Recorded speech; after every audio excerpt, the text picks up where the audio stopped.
Il était une fois une jeune fille qui, à l'âge de 21 ans, s'est retrouvée à l'hôpital pour une opération à cœur ouvert. Et dès les premiers jours de sa convalescence, elle s'est dit qu'elle allait donner au suivant.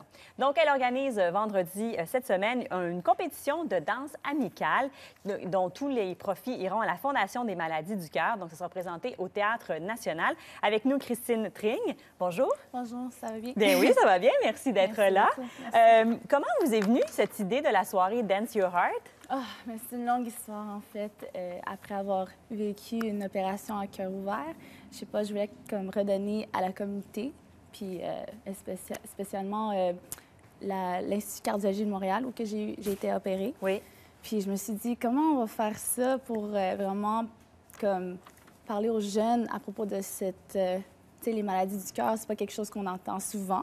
Et qui, normalement, si vous étiez très jeune pour avoir... oui, moi, j'étais à 21 ans, j'ai eu ça, je savais pas toute ma vie. Puis on a découvert que j'avais une communication, je sais pas vraiment le nom, en français, ça serait atrial septal defect. Alors, à ce moment-là, il fallait que j'aille, je me fais opérer. Oui. Puis après ça, j'ai dit, j'aime vraiment regarder la danse, puis je trouve que c'est une bonne façon de communiquer avec les jeunes, puis comme partager la passion. Alors, je me suis dit, OK, dance avec quelque chose de cœur, ça serait Dance Your Heart Out. Alors, j'ai commencé à vraiment faire le dessin, puis à ce moment-là, c'est comme ça que j'ai commencé, puis j'ai parlé aux gens, puis ils étaient vraiment intéressés. Et là, vous allez faire donc cette année la 2e édition. Oui. Comment ça se déroule la soirée? On va avoir l'itinéraire, ça va être un peu comme le premier, mais là, il va y avoir une compétition de danse. Il y a all style, popping, b-boy.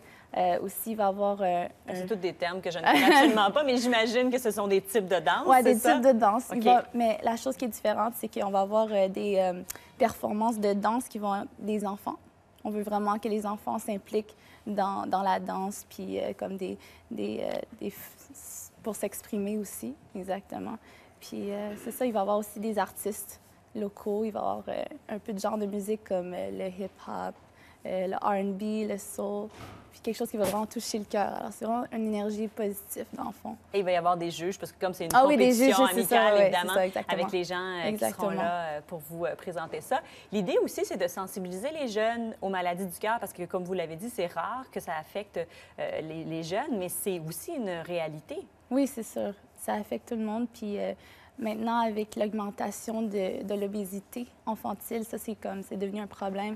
Puis on veut vraiment trouver une façon de communiquer avec les jeunes dans une manière qui est comme, tu sais, quelque chose qui sont intéressés à écouter. Alors, c'est à ce moment-là qu'on a la musique puis la danse. Puis c'est ça, parce que les jeunes, prennent des décisions quand tu commences à manger comme bien, c'est ça, il faut qu'on commence jeune. Alors, c'est pour ça, pour l'inspirer de faire de meilleures décisions à propos de la santé. Évidemment, on danse mieux aussi si on est plus en forme. Oui, c'est ça, exactement. Effectivement. Mais quand on parle des maladies du cœur, vous disiez qu'il y en avait beaucoup. Effectivement, selon Statistique Canada en 2011, toutes les 7 minutes, une personne succombe à une maladie du cœur ou un AVC au Canada. Oui. Donc, c'est énorme. J'ai l'impression que beaucoup de gens qui se font opérer, qui ont frôlé la mort, quand ils retrouvent la santé, se disent « je veux donner au suivant », comme vous avez fait. Quand vous l'avez dit à l'Institut de cardiologie que vous alliez faire quelque chose, est-ce qu'ils vous ont cru?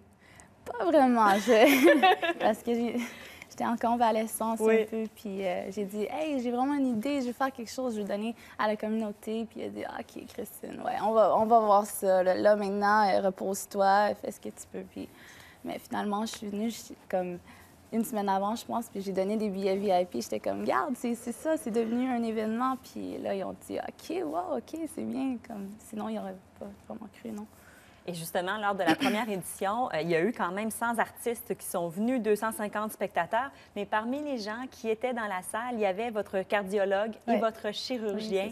Oui, comment ils ont réagi? Ils étaient vraiment contents d'être là parce que ça lui a donné comme la motivation de continuer à faire ce qu'ils font.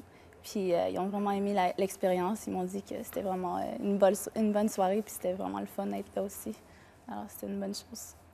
Est-ce qu'au-delà de sensibiliser sur les maladies du cœur, il y a aussi l'importance de dire qu'on est chanceux d'être en santé? C'est sûr. Il faut vraiment qu'on regarde notre santé, puis ne pas prendre ça acquis. Alors, moi, je me sens vraiment beaucoup plus motivée à rester en santé.